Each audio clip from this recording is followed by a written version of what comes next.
میرے بھائیوں، آج آپ کے سامنے یہ پہلو بھی ذکر کرنا چاہوں گا کہ ہم اور آپ عام طور پر یہ سمجھتے ہیں کہ رزق حلال اگر ہم نے نہیں کمایا، کبھی تھوڑا سا حرام لے لیا، تھوڑا سا حرام شامل ہو گیا تو کیا ہو جائے گا؟ بھائیوں، سب سے پہلے تو گناہ ہوگا۔ سب سے پہلی بات تو یہ کہ گناہ ہوگا، اور گناہ چاہے چھوٹا ہو کہ بڑا، گناہ کو چھوٹا سمجھنا یہ منافق کی نشانی ہے۔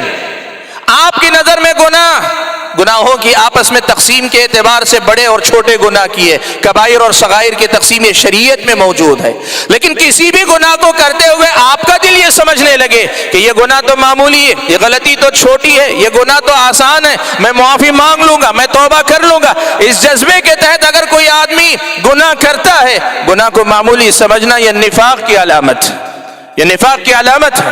دوسرے الفاظ میں یوں کہیے، حرام و حلال کی تمیز کے بغیر جینے کا فیصلہ کرنے والا، حرام و حلال کا لحاظ کیے بغیر جینے والا انسان نہ صرف یہ کہ ایک گناہ کرتا ہے، اللہ حفاظت فرمائے ہم سب کی، کہ اپنے آپ پر نفاق کا ایک دروازہ گویا وہ کھول لیتا ہے۔ یہ پہلی بات۔ لیکن میرے بھائیوں، ایک بات آج آپ کے سامنے یہ بھی رکھ دوں، یاد رکھو کہ اس حرام لقمے کا معاملہ یا پھر جو ہے ناجائز لقمے کا معاملہ صرف گناہ کا معاملہ نہیں۔ حرام لقمہ اگر آپ کے اور میرے پیٹ میں جائے گا، لازمی طور پر اس کے بہت سارے غلط اثرات مجھ پر اور آپ پر مرتب ہوں گے۔ آپ پر اور مجھ پر حرام لقمے کا اثر ہوگا۔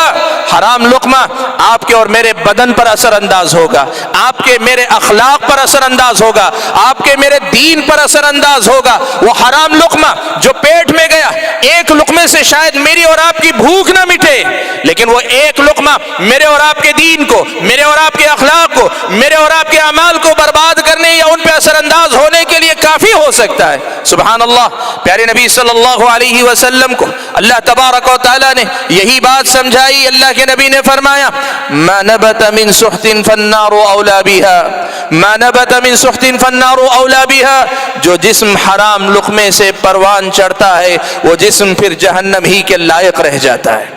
جو جسم حرام لقمے سے پروان چڑھتا ہے وہ جسم پھر حرام لقمے کے قابل ہی رہ جاتا ہے۔ اہل علم نے اس حدیث کی شرح کرتے ہوئے لکھا، اللہ کے نبی نے یہ جو کہا فالنار اولا بہا، کہ آگ ہی اس کے زیادہ لائق ہے، اس کا کیا مطلب ہے؟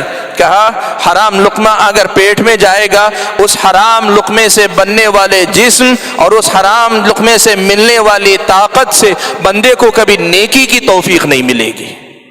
حرام لقمے سے جو طاقت آپ کے بدن میں آئے گی، آپ کے جسم کا کوئی حصہ بنے گا وہ لقمہ جا کر، تو وہ حصہ یا وہ طاقت پھر آپ کو نیکی میں معاون اور مددگار نہیں ہوگی، بلکہ نیکیوں سے روکنے والی بن جائے گی۔ نتیجہ کیا ہوگا؟ نتیجہ یہ ہوگا کہ حرام لقمے کی وجہ سے بد عملی کرے گا، بے عملی کا شکار ہوگا، اور قیامت کے دن آئے گا تو پتہ چلے گا اس کے لقمے نے اسے اعمال سے ایسے دور کیا کہ آج وہ جہنم ہی کے لائق رہ گیا۔ یا اگر جسم بن گیا ہے حرام لقمے سے کھا پی کر، اہل علم نے لکھا اب دو ہی صورتیں باقی رہ جاتی ہیں۔ رب اگر کرم کرے اس کی دوسری کسی نیکی کو دیکھ کر اور اسے پاک کر دے تو پاک کر کے اللہ تعالیٰ اسے جنت میں بھیجیں، اس کے جسم کو پاک کر کے اللہ تعالیٰ جنت میں بھیجیں۔ یا پھر دوسری صورت یہی رہ جاتی ہے کہ اس جسم کو آگ میں جھونک دیا جائے اور آگ اسے جلائے، آگ اسے تپائے، آگ اسے پگھلائے، آگ اس حصے کو جلا کے ختم کر دے جو حرام لقمے سے پنپ کر بڑا ہوا ہے، اور جب وہ سب ختم ہوگا تب جا کر اللہ تبارک و تعالیٰ جنت میں اسے داخل کریں گے۔ کیوں؟ اس لیے کہ جنت پاکیزہ مقام ہے، حرام لقمے سے بڑا ہوا ناپاک جسم جنت میں نہیں جا سکتا ہے۔